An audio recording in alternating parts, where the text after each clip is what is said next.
I'm Lin-Manuel Miranda, and you're listening to Hard Knock Life.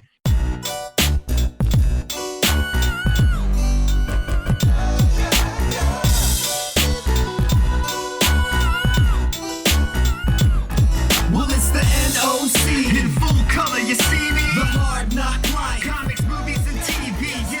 Pop culture. Welcome back to Hard Knock Life. I am your host, Britney Monet, and today I'm kind of flying solo, not entirely. I have my sister from another Miss Vanessa Shark joining me. Yay, I'm here. Thanks for having me back. I love being on the Hard Knock podcast. Hard Knock. Yeah, no, I love having you. And I was just like, oh, I wonder if Vanessa could join. So, and we had it because me and Keith were talking about having other people on with us just because Dom is kind of taking a break for right now. So we're just trying to fill out having other guests and then, I don't know, find another potential person kind of be around permanently. Mm-hmm. And I was like, can we have Vanessa back? So, yeah. So you're here. And I think the only big thing this week that I'm aware of is the Mandalorian. If there's other things that you obviously want to talk about, we can talk about that too. And yeah. So what did you feel about the premiere episode of the season? I loved it. And I have to be just full disclosure. I primarily watch the show mostly. I don't care what's going on as long as Grogu's on the screen. I'm generally pretty happy. So mm-hmm. I usually am not oh, this is not, I don't nitpick. But the first 7.5 minutes when they were just fighting a giant lake monster or whatever that was, I was like, what is the point of this? And it felt like there was no point. That's the only time I've ever been why? What was the point of that? But I enjoyed the episode. I thought the premiere was great. I thought it set, kind of the tone for what's going to happen this season, mm-hmm. what his mission is, I guess, to atone for mm-hmm. taking off his helmet and stuff, which is big. It's a big deal. So it's really cool that he has a focus, and maybe little baby Yoda's just chilling there, doing his own thing, being a menace. I know. He's been a menace the entire episode. I love him so much. He's just getting more feisty, and I love that Dinu's actually teaching him stuff, in the little mm-hmm. space ship.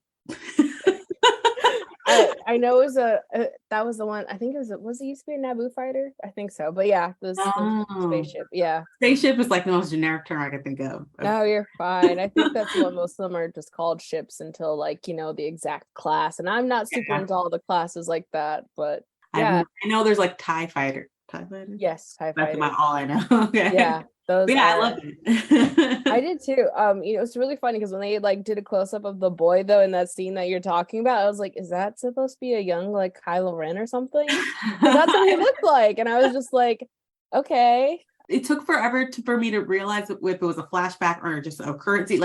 It just happened. It just started happening, and it felt like it was just. So I had no idea what was going on. I was like, is this him when he was younger, or what's going on? So yeah, I understand that confusion. Yeah, I was there with you too. I wasn't sure if it was younger Din or if it was Kylo Ren, because he looked more like Kylo Ren. I was like, that does not look anything like Pedro Pascal. So I was just like, what is happening? But then, he comes in to save the day. So you're just like, oh, okay, this is current. Yeah, and I loved the part with the pirates, especially because it kind of reminded me more of, you've seen Pirates of the Caribbean, right? They reminded me of Davy Jones. Oh yes, I said the same thing when I was watching. I was just like, I really love this. It's so good. But yeah, no, I agree that this first episode sets the tone. I'm really excited for more stuff. Why is her name falling off right now? Katie Sackhoff. What's her character's name? Oh, Bo-Katan. Yeah, Bo-Katan. I watched Clone Wars and I'm forgetting her name. Oh my god. But yeah, I just loved that shot of her sitting on the throne, and I was like, yes, perfect.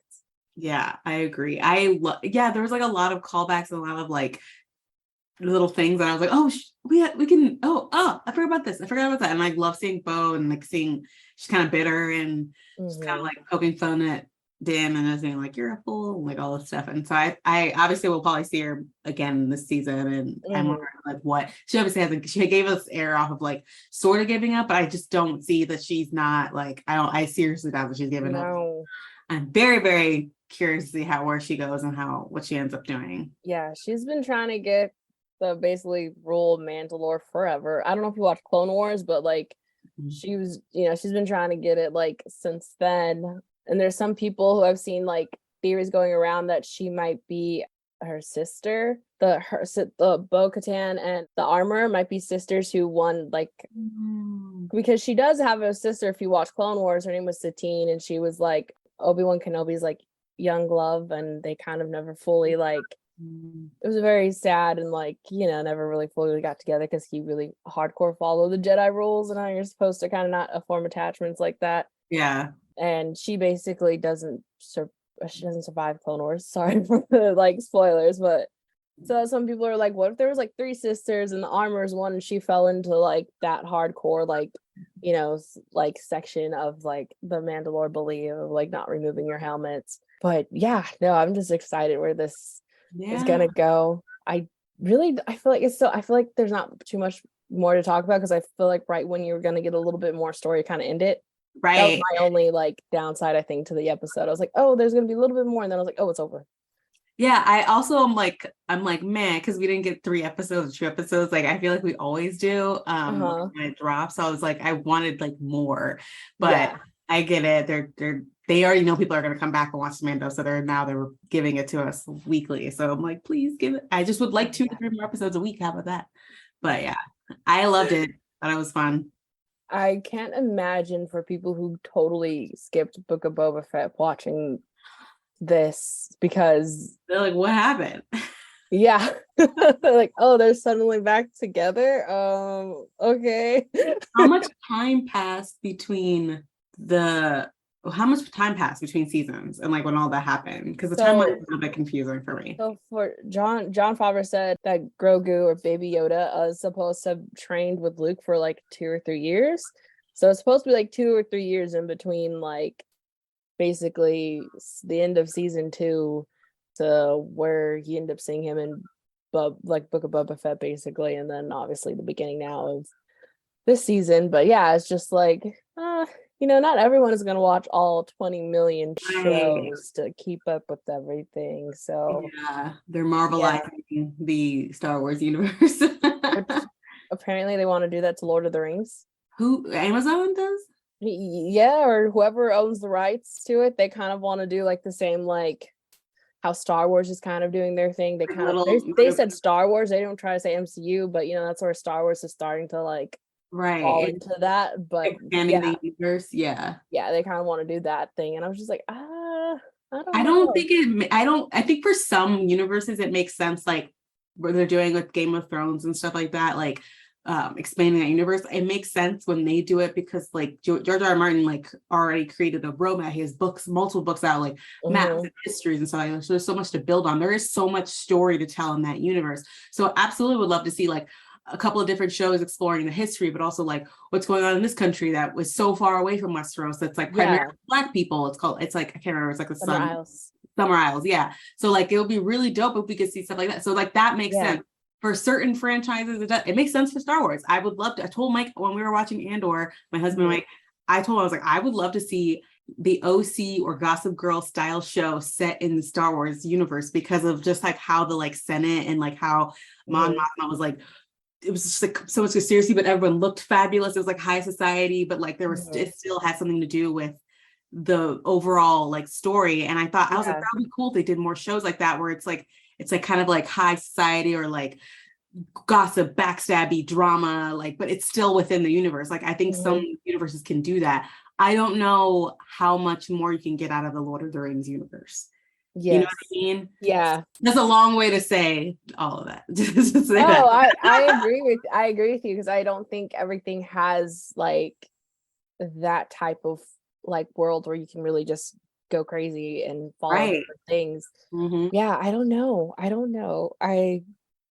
But I also hope that Star Wars can still do some like standalone stuff, because I mean, that's what I liked about Andor is if you've seen Rogue One, you're fine, but it didn't feel so like you didn't have to watch a million things to know what's going on, and it didn't feel like it was just a piece of a larger story. It felt like its own story, which is how everything should feel. Like not everything should be a part of a continuous story. Like let them tell their own stories, and then have connections. It shouldn't feel like the writers and the cast and like the story itself is hamstrung by the need to like make sure we include Baby Yoda, you know.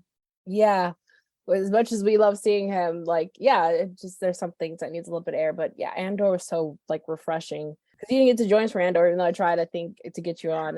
Yeah. I was like, that was towards the end of my pregnancy. I had a lot going on every weekend, but I really wanted to talk about the show. Andor was so good. I was like surprised at how much I like Andor. Yeah, it definitely is some of the best things that Star Wars has done, I think, and anything that Disney Plus has kind of put out, I think, is some of the best stuff that they've done. I can't wait for the next season, and it's kind of sad because it's like it after that. Really? Yeah, was because they're only doing 2.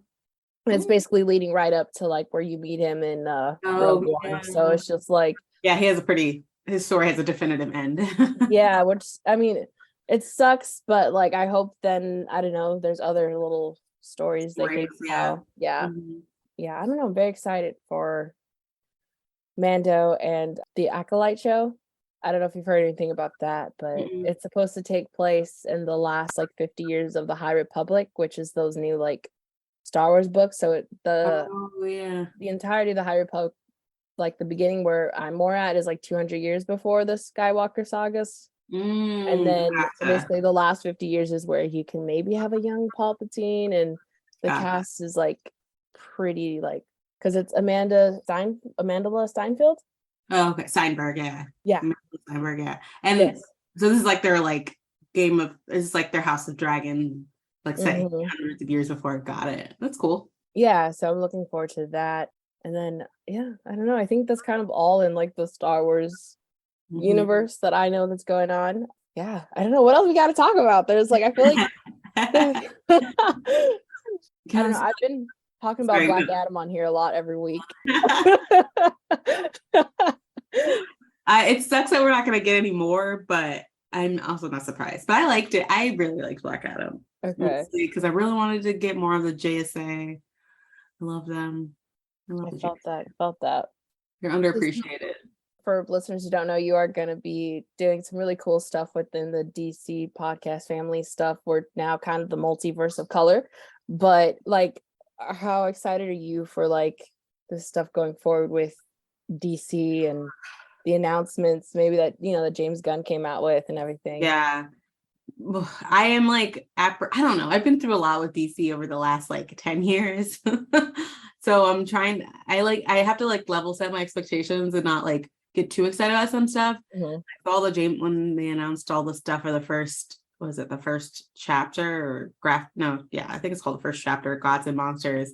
I was like, oh, okay, cool. Like, and I try not to let myself get too excited, but I am really excited for like, you know, a Themyscira Amazon TV show where it's like Game of Thrones-esque. I am excited for Midnighter and Apollo, The Authority and Midnight and Apollo are part of the Authority. I just wasn't expecting them to do that. And James Gunn really loves like his obscure characters. So I actually, if he can get his vision off the ground, I really do think we're in for a very interesting and weird phase in DC's live action era, because James Gunn is a weird dude and he loves obscurity, but he also reads, which is like something 90% of the people who are in charge of all of our comic book stuff, live action stuff, they don't read. They may like read a panel or two, or they may read an issue, but they don't know these characters and they don't care. They just want to make money off of them, which is fine. That's what the characters most of them were created for, is to sell books or sell toys or whatever. But I'm excited, cautiously excited to see, you know, what happens now. I do feel bad for the actors who have been kind of strung along for these last few years, hoping that they'll get another project, or like hoping that the DCEU would finally take off and be a thing, but it never happened. So I guess I just feel the most bad for like obviously the cast, like the production and cast and crew and stuff like that. But I feel bad for Henry.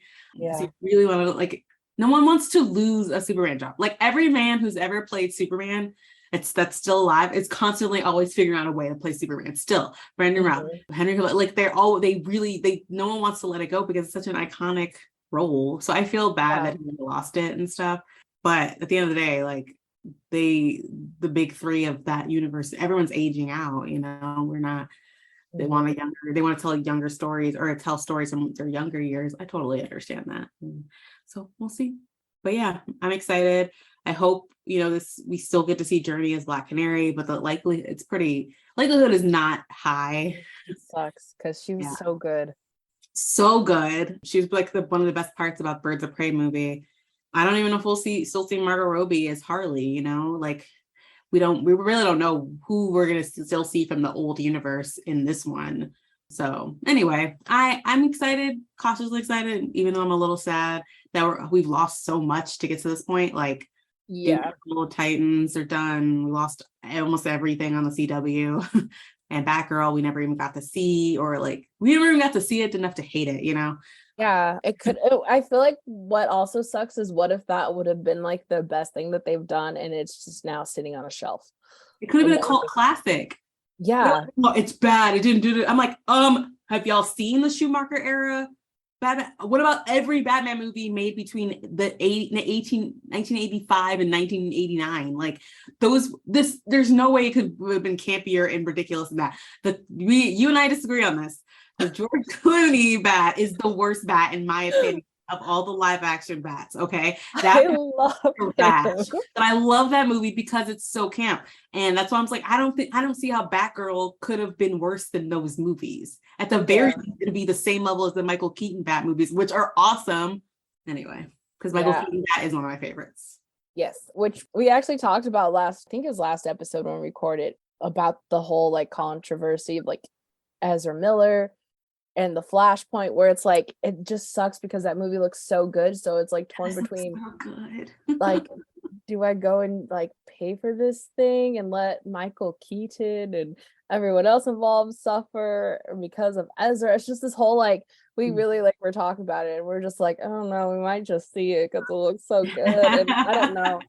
And then like for me, because I saw Quantumanium in theaters, and I like when they show the trailer in theaters for the movie, it just seeing it on the big screen with like the sound and everything is just and then hearing Michael Keaton go like, I'm Batman, like I was just like, oh, this is everything. Like that trailer was better than Quantumania. Just haven't heard a lot of good things about Quantumania. It kind of at first, like if you've seen all the Ant-Man movies before and you've like they're like, okay, they're a fun watch, like it started off that way, and then towards the end you're like, oh, they're gonna take these movies to a whole different direction right now. It's going. You're like, oh, they're gonna do it. They're gonna do it. They're gonna do it. And then they decided to play safe and make a nice, clean, happy, neat ending. And you're just like, you had me in those those last 20 minutes really have you where you're just like, oh my God. And then you're like, Disney wouldn't take the risk. They should have, because it was just, it would have been so good. It would have been so good. Yeah. I don't know if I'll probably end up seeing it when it hits Disney Plus, but I have no desire to see it in theaters. Wait for Disney Plus, because I was disappointed. Yeah. I think Shazam comes out next weekend. Yes. I'm trying to figure out if I can see it in theaters or not, because I have a fresh baby. So I have to go. Luckily, the good thing about I think I've talked about this before, like Vegas, a lot of our movie theaters are in casinos. Mm-hmm. If you go during the day, during the week, the theaters are almost completely empty except for one or two people. Me and my husband usually like to go during because we both work remotely. So we'll go on our lunch break and watch a movie we really want to see. So I might do that and just take her with me. Especially if no one else is gonna be in the theater. Yeah, no one's gonna be there. She's got her first 2 month shots. I was like, I wonder if I could just, because the Suncoast Theater, no one's ever there. I love going to the Suncoast Hotel. Yes. So you've been to Suncoast Casino? Yes. Yes. They have great food. They have a little movie theater in there, and so that's how we live literally 3 minutes from one. Oh wow. Okay. Yeah. So we go to that one all the time. But anyway, I might do that. Go see Shazam. I don't know what the next Marvel movie coming out is. It's gonna be Guardians of the Galaxy 3. When is that one? May. Oh, okay. Which that one actually does look really good, and yeah, I'm not ready to. I think they're gonna kill Rocket, and that's my favorite character. So I'm not ready for that emotional blow. Yeah, that sucks. Yeah, but some people are saying, what if James Gunn kills them all so he can take them all those actors over to the DC universe? And I was just like, please no. That's a decision he can't make unilaterally make a decision. You don't take that approved up ahead. Because I doubt that they Yeah. would let him kill like what's his face? Star-Lord. Star-Lord. I doubt that they would let them kill Star-Lord. But I could see him trying to kill off like Drax and like a couple others so like he could have, because I know he wants Dave Bautista over in his universe for sure. Like Oh, yeah. what if they just felt like in his universe they casts him as the new Black Adam? Oh my gosh. Oh, that would be crazy. Just a little slap in the face. I don't know. That would be crazy. But I really actually do genuinely like Dave Bautista as an actor. So Yeah, no, I think he's probably one of the best ones of the wrestler turned actor. Yeah. Yeah. Him and John Cena are great. I think they're pretty awesome. I haven't seen enough of like Sasha Banks acting to be like, she's great too. Guess what? Goalie Nutrition is sponsoring Hard Knock Life, and you can go to goalie.com to buy apple cider vinegar gummies, their ashwagandha gummies, superfruit gummies, and super greens gummies, and you get 10% off plus free shipping if you use the code HARDKNOCK at goalie.com.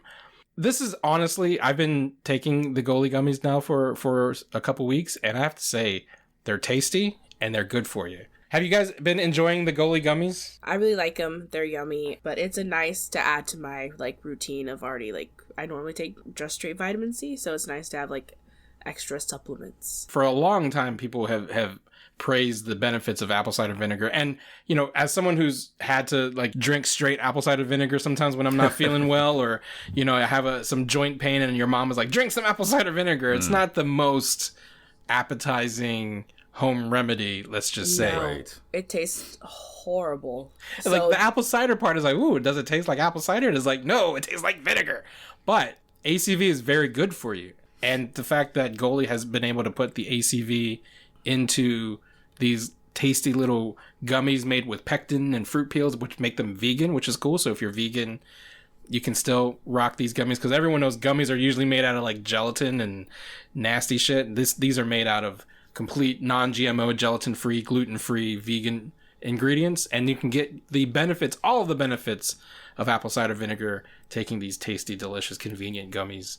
So go to goalie.com and use the code HARDKNOCK, that's HARDNOC, just like the podcast you're listening to. Get 10% off your purchase of Goalie products and free shipping. It's a much better delivery device for that apple cider vinegar. Yeah. These Goalie gummies are great. You get I it, and agree it's a 100. delicious little candy. And I've been enjoying the super fruits one. I did feel kind of refreshed after taking a few of those. Yeah, no, but I'm loving them so far, and they're definitely tasty. If you just want tasty gummies, at least just eat them for the yumminess. Yeah. So go to goalie.com, use the code HARDKNOCK, HARDNOC, get 10% off your purchase and free shipping at goalie.com with the code HARDKNOCK. I wish there's more things to talk about this week. I'm just like, especially because it's just us. It's like it's There's also, I feel like there hasn't been a lot of news in the last few weeks too. I kind of calmed down. How do you feel about Steven Yeun joining the Marvel universe? He is as who? Yeah. They're not saying who, but he's gonna be in the Thunderbolts movie, and then apparently he's gonna have like a even like bigger role going forward. So yeah, it's all we kind of known. But yeah, the cast for Thunderbolts is looking pretty like, I'm like, all right, maybe this movie won't be too bad after all. So we'll see. Yeah, it's a movie, not a show. Yeah. Okay. I mean, I guess if they're gonna cast him, they would want it to be a movie. That's dope. Yeah. Did they cast any other projects for this next phase? They're in the casting process for the Fantastic Four. Ooh. I know. Just don't give it to John Krasinski, please. I know. I think he's aged out of it at this point. I don't know if he's aged out of it, but I just feel like he's so like, I'm talking about in terms of building a franchise. Most people want someone who's like at least in their late 20s so that they can like get like 2 or 3 movies out of them. Some of these dudes are like in their late 40s and are still trying to squeeze into a leather suit. Guys, there's other avenues of things that you can do besides running around in leather. But I just feel like he's a boring choice. Yeah. Not so much his age isn't the age for most actors, unless like they're really going like that's something spot way far off for the character. But I feel like his age to me isn't the problem. It's more of like I just think he's so the boring choice. Yeah. Yeah. Like even in Multiverse of Madness, I was just like, I hope that he's Oh not. yeah. on board. I was so like, oh, when he showed up. I feel like when they did that scene, it was like fan service to like acknowledge that the fan Mhm. cast, and then like, but they're like, this is where he exists, but that's not. I hope so. I feel like that was like a little like supposed to like to just appease the people who want that, because they also included like Professor X, and we know that we're not going to see him. That's not going to be the next phase of the X-Men. At least I don't think the new X-Men. Who knows? I don't know. Just because all of the like rumors of what's going on with Deadpool 3. Deadpool is, I feel like, is separate. I'm talking about like in the MCU, like No, because Deadpool's joining the MCU. phase 6 or whatever. I know that. I'm talking about like the phase, like when they actually build it, like they're recasting for final or Fantastic Four. I feel like we're gonna do the same thing with X-Men. So that's more of like, if they bring in Professor X, I cool for like nostalgia purposes, but like Jesus Christ, that man is 100,000 years old. Yeah, we're building franchises here, people. We can't be casting like old ass people for things. Sorry, do I cuss? You can't cuss on this. We can cuss him. Okay. Yeah, it's just also because Hugh Jackman is in Deadpool 3. If you haven't seen the news, and no, I know all that. Yeah. Okay, yeah. So the events do take place between like, so Deadpool 3 is supposed to take place years before Logan. Because a lot of people were like, oh, how is this messing up stuff with Logan? Yeah. But apparently Hugh Jackman is also going to be in Secret Wars and those movies. So that's why I'm just like, there's a chance we might see some of the other X-Men actors back. Yeah. No, which it makes sense for like the multiverse purpose. But I mean, like for our proper canon, like tussling, talking to, you know, I don't know who's in Daredevil or whoever, like who's actually in our proper Earth universe. I feel like they're going to recast an X-Men for our universe while we still have X-Men like from the past and other, like just like how Tobey Maguire and Andrew Garfield are technically still Spider-Man, but they're just Spider-Man of other universes. I feel like that's how they'll keep the older cast in this power. I just want a new cast. I want to see a whole new like generation play X-Men, especially Storm and Rogue. And I love Rogue. Rogue was my favorite growing up. I would love it if somehow it still ends up being Keke Palmer, because I know she's kind of throwing her hat in the ring after a lot of people were fan casting. So I love the little video she did. So I was like, you know what? I hope it works out for her. Yeah, I don't know. I'm trying to think what else happened. Like you said, it's been very like dead, and I am very behind on reading my books and stuff. So I just feel like I have nothing. As far as DC like live action, I think we talked about everything. So, and sorry to our listeners if you're like, wow, this episode is just not hitting. Not much going on, y'all. I think that's the truth. Unless I've just been so like busy with other stuff that I haven't noticed anything. Yeah, so I'm like, I don't know. I've been raising a small child, so I haven't really. I don't know what's going on really anymore. Yeah, and then I know we're saving to talk about The Last of Us for when the season is ended. So it's like, can't even really talk about that. Yeah. Oh, they casted that one dude, Clancy Brown, as Carmine Falcone in the Penguin show. Yes. Very excited about that. Clancy Brown's pretty dope. Like he's been on a lot of stuff. Yeah, and he's Black Luthor, right?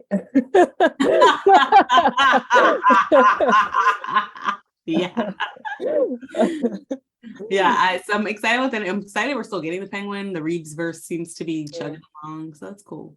But that's the newest thing I heard about. I love the Matt Reeves Batman universe so far. I'm rooting for Colin Farrell. I don't know if you've seen his movie that he's nominated for like the awards season. The Irish movie. Yeah, it's so good. The most Irish cast possible. It's so good. And I just barely found out that the guy in the movie is General Hux's dad in real life. Like I was just like, what? So what's his name? Brendan Gleeson? Domhnall, or however you say his name. Domhnall Gleeson, yeah. Yeah, which I didn't know that. I never made the connection until like someone had posted about it, and I was just like, wait, what? Random. Yeah, just like it broke my brain a little, even though they totally have the same last name, and I knew they were both Irish. Like, but the movie is really good. which I'm pretty sure, I don't know if you've been catching up with like award season stuff. Oh, like the actual awards, yeah.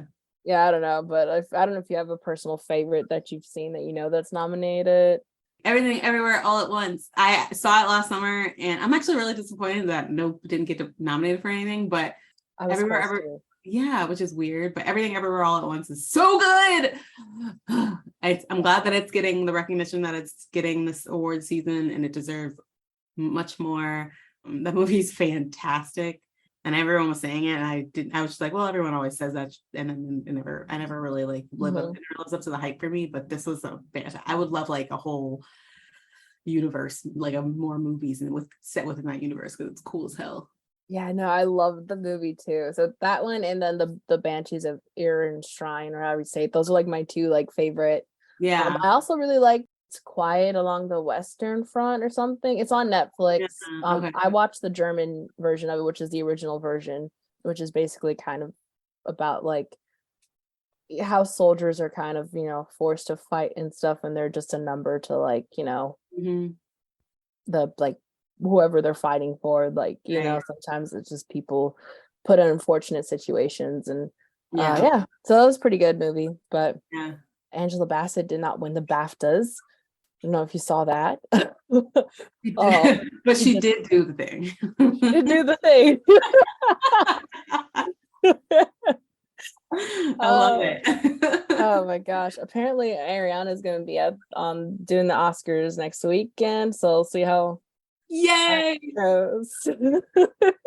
I feel like the Oscars are going to be this one's going to be very interesting, because it's a follow-up to what happened last year, which I cannot believe it's been a year since it happened. But I watched Chris's Rock is comedy special last night with my dad, so some parts were a little like, okay, it's a little too much to be sitting here with my dad watching this, but I don't know. Yeah, he's gonna ride that slap into oblivion until it's completely gone, not irrelevant. But I kind of knew it would happen. I'm interested to see how I know that they'll make terrible, corny jokes about it, but it would be hilarious if someone got slapped again. Just someone should get slapped. Jimmy Kimmel is hosting, so Did you get slapped for ruining Quinta Brunson's award moment? So I don't know. There's some people who are like, I don't know. I guess because she was on, I don't know what award, some show she was on. She was talking about it, and I guess she was like, "Oh, Jimmy Kimmel's kind of helped me push my career." So I guess she wasn't like mad about it. Yeah, I know she wasn't mad about it, but it was so rude. Yeah. Yes. Yeah. Award season's always interesting, but I have a feeling this award show, or this Oscars, is going to be. Hopefully it's interesting. I don't want it to be boring. That was the most interesting thing that happened last year. Yeah. Yeah. It was. I don't know. Are you looking forward to Scream? No, I don't watch Scream. I have like a irrational fear of Ghostface Killer, so I don't watch Scream. Okay, then. Just so far, the reviews for the new one have been really, really good. So I'm excited. I saw Cocaine Bear. Oh my God, how was that? I'm waiting for Cocaine Shark, okay? It was like the dumbest but greatest thing I've ever seen. Ray Liotta's best film. It's like based off of also like kind of like a somewhat true story. Oh yeah, I think I heard about that. So like they do open up the film with like news clips of the guy who like dropped the plane of the cocaine, and how he parachuted out and like fell, and they show like news clips of like all the real like news clips of that happening. Yeah, but like if you're going in expecting like a really dumb and stupid movie, you will love it. Good to know. Because there was a couple of older white people in the theater who left. Well, what do you think the movie called Cocaine Bear was gonna be about? I have no idea, but they got up and left, and I was just like, okay. Nice. Yeah, that's all I got. I don't have anything else. I know, this is such a like, Keith is gonna be like, what happened? Smidgen of a podcast. We have one episode we're talking about. Yeah, and then nothing else happened this week. Yeah. Well, then what do you have going on that you want to tell our listeners then? Because I don't know how much longer we can drag this out. Yeah. I was saying, like, the Flashcast filmed their last scene ever. Flash is like officially done filming. So well, Candace Simon's posting on her story and it made me like tear up. I was like, oh my God. So that's really sad. 9 years that the show's been on. So with that ending, I mean, the Arrowverse is officially over, which is kind of like, I don't know, it makes me sad because it was such a big part of my life for a while, and then I kind of got over it. But it still like meant something, you know? Yeah, and that's how we obviously ended up like knowing each other. Yeah, Black So Lightning. It's just crazy now that it's just like that is done with. Yeah. I'm behind on The Flash, so I don't know when I'll get to the actual end for me. So the actual end for me probably they'll probably be in the summer. I know. Yeah, I like the season so far. I'm actually surprised at how they're actually doing a pretty good job with the last season. So we'll see how it ends. But yeah, with all that, like all the shows ending and things changing so much, DC, like all the HBO Max DC shows ending or whatever, we kind of like adjusted DC on HBO Max, which I'm a host of, to DC Studios podcast. So you can follow us at DC Studio Podcast, where we'll be covering literally any and all things related that's coming out of DC Studios. So that'll cover movies, TV shows, animated projects, I believe video games, just anything coming out of James Gunn's era. We're trying to like so we don't have to rebrand so often, trying to just do this big catch-all thing so we can cover a bunch of stuff at once. So once again, that is at DC Studio Podcast, that I'm the host of with Andy and a few other people, depending on the show. The cast of hosts rotates out depending on the show. Part of Multiverse of Color, which just got announced this week. Andy's big project. He's basically merging his two projects, Marvel Report and DC TV Network, into one big Multiverse of Color, so that he can cover. So basically, has a network of covering Marvel and DC. I don't know. I think the other stuff too, but I'm not sure. Yeah, I think he might also try to branch out into Star Wars and stuff. Yeah, so. I think so too. I'm sticking to DC. I might have some, things to talk about with Marvel. I will be contributing not just on the podcast, but as well writing articles on the website. So like reviews of stuff, just random listicles, things like that. So I'm excited to contribute to the new Multiverse of Color. I'm trying to think what else. Oh, we have the Lituation Room, which we periodically record. I'm thinking like maybe 2 or 3 times a year. I know, we got to do it more often. It's so bad. It's hard to get the 4 of us in one place, like it, because we're busy. Like, you have a busy job and have like stuff going on, and Nate has a crazy busy work schedule. So does Clement. I don't have a crazy busy work schedule, but I have a tiny human to raise, so it's hard for me to just work around. So we all have like things going on, but we make it work when we can. So as long as one of us at least tries to nudge us in the direction of getting together every once in a while, we eventually do it. We eventually do, I know, which hopefully we can soon, just because I'm excited for the guests that I have lined up. We should. Hopefully will happen sooner rather than later, maybe the next month or so. We should do it. I randomly messaged the person, which, so this is going to give people listening now, like, to pay attention to the Lituation Room. I'm not going to say who, but I messaged this person. I was like, hey, do you want to be on one of my podcasts? And I gave him the choice of Lituation Room or Hard Knock, and he picked Lituation Room. Nice. Which he's like, I told him everything about each podcast, and like Lituation Room sounds like my jam. So I was like, all right, it's gonna be perfect. Can't wait for that. Yeah, but I don't know how big of a scale I will be like doing Multiverse of Color stuff besides Lituation Room. But I told Andy if it works out with my schedule, I'm always down to help out. But yeah, I only have this and Lituation Room going on. Yeah. You can follow me at Vanessa Shark or every other project. I don't have anything else going on. Yeah, just me is at Hi Britney Monet on Twitter, Instagram, Hive. Even though I know Hive is kind of like not as poppin' as it was when everyone thought Twitter was really, really going down. So yeah, and then obviously at lit_room_podcast. And then obviously you can follow Hard Knock Life at Hard Knock Media. And then you can listen to Hard Knock Life anywhere where you can stream podcasts. And I believe we have a Patreon that you can do stuff with for all of the podcasts and the website and all of that nerds of color good stuff. Keith will, I don't know, maybe we'll come in and do a cool outro for us because I don't know. Thanks for joining me. This is a very short but sweet episode, and hopefully you'll be back soon. Yay, thanks for having me. Until next time. We out. I don't know. We don't end the Hard Knock Life like that. It's usually a random. Yeah. All right.